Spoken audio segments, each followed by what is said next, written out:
Okay, guys, welcome back to the channel.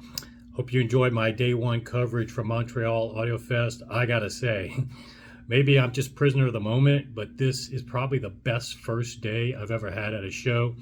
Maybe because the delta of what I was expecting and what I got was a big difference. I knew it was going to be a great show because Toronto was so great, such a surprise, and the people running the show, top notch, the best.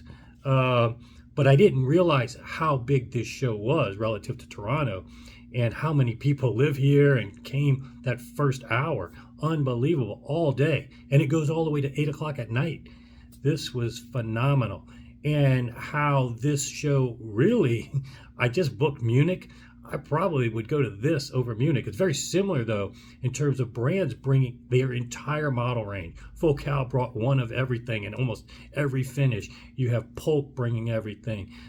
So many brands where you can now put your hands on and see one of everything. And so the trade-off when you have that is that it's not certainly busy. It's going to raise the noise floor. You're not going to be able to judge sound quality, and it's not going to be the dedicated rooms per se, but you get so much exposure to their entire model line.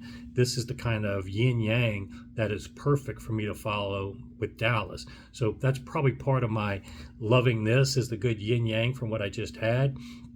But the people are great. I got to brush up on my French next time, though. I took 6 years of French. They speak mostly French here, English too. But I mean, yeah, a lot of French I'm hearing, and it's a great crowd. Just busy. If you do come here, you probably are more familiar with it than I am. But if you come next year, be prepared to lots of crowds. And if you've seen in my coverage, I have to pivot when I go to these type of shows to not so much being able to give you the music and sound clips, which can get old after a while, especially if it's a song you don't like. So I kind of like this show because what I try to do is focus on the gear and try to talk to the people behind it. And so all of my coverage today in terms of best of for today, almost all the rooms, phenomenal for whatever I was able to get out of it. Not so much sound quality, but lots of great things. And I'm going to talk about a few of the highlights in a second.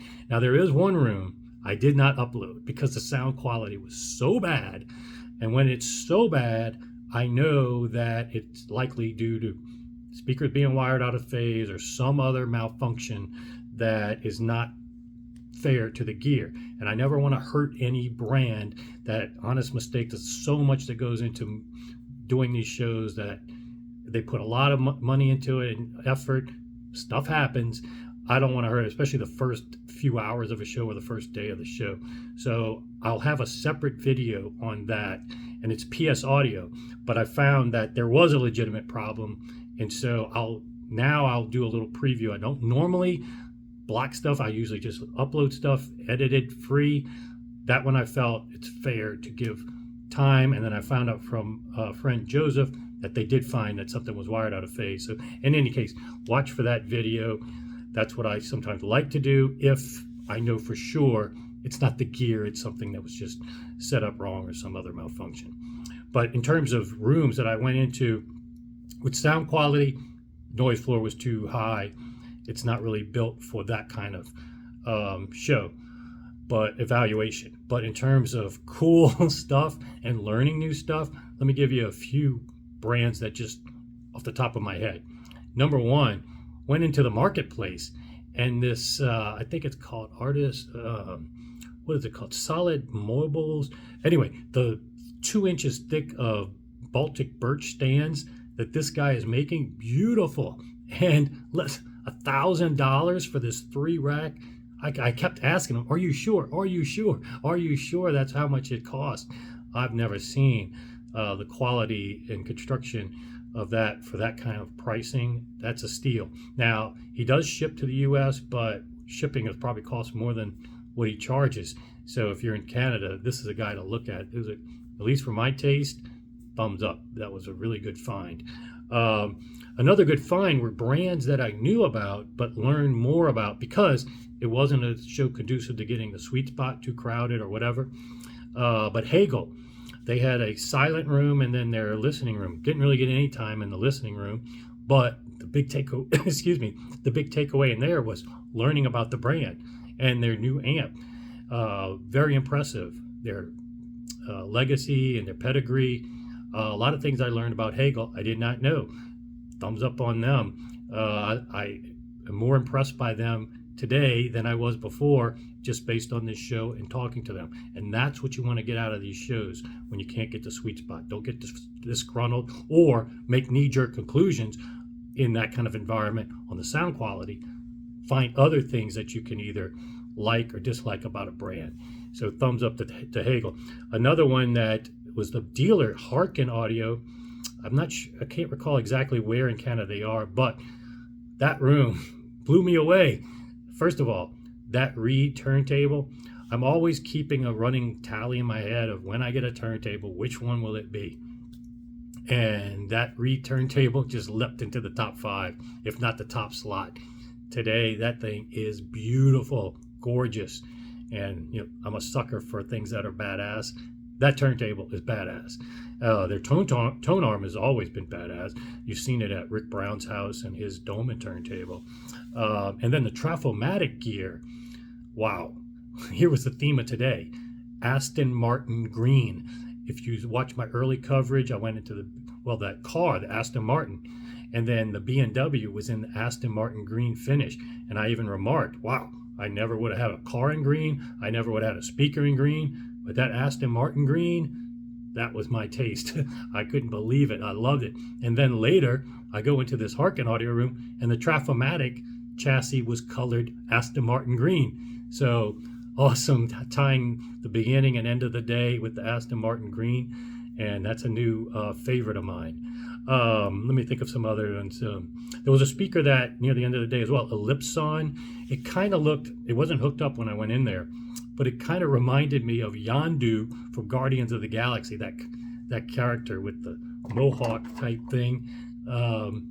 And it had a AMT tweeter and then a big ball, almost like a Cabas cube for the mid-range driver, and then traditional bass drivers. Although the drivers were ceramic, and then a composite for the bass drivers, an AMT tweeter.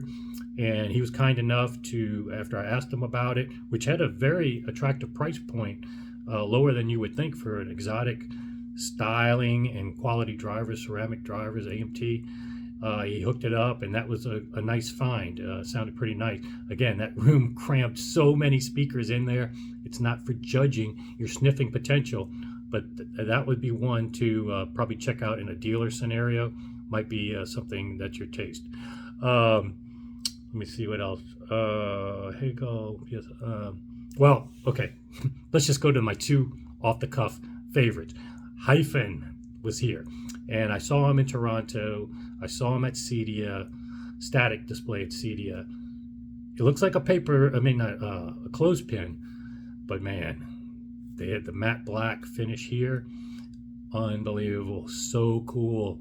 And sound-wise, again, not the best I've ever heard, but you can sniff the potential of that speaker, the point source nature of it, the bass, phenomenal.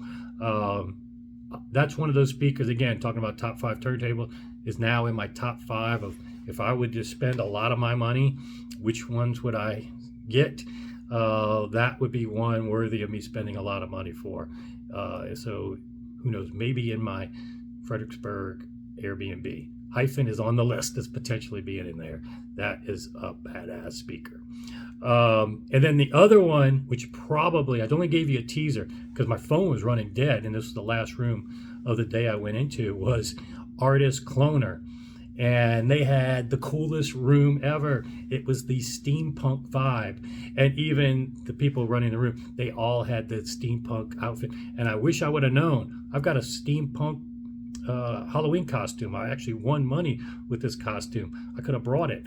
Actually, I should have brought my fur coat because it's like freezing out here and it's supposed to be snowing. So I went for a walk and I almost froze. I didn't realize it was going to be so cold up here. But I didn't bring anything. As you notice, no hat, no rings, no necklaces. I'm undercover. Most people today were like asking me, are you Audiophile Junkie? Usually it's like, hey, Audiophile Junkie, because I got the hat. It's very easy. But I'm kind of incognito going around here today, so it's been kind of cool. old school. This is how I used to go to shows, okay? So I'm undercover, giving you guys as much coverage as possible. I'm here all the way through Sunday, so be sure to say hi if you see me. And I got plenty more tomorrow, especially more from that artist cloner room now that my battery's recharged. Okay, guys? See you back here soon. And also enjoy the PS audio. I'm going to upload that later with some commentary. So I definitely want you to understand that that room, which you heard, is not representative of that speaker as a whole. Okay? See you back here soon.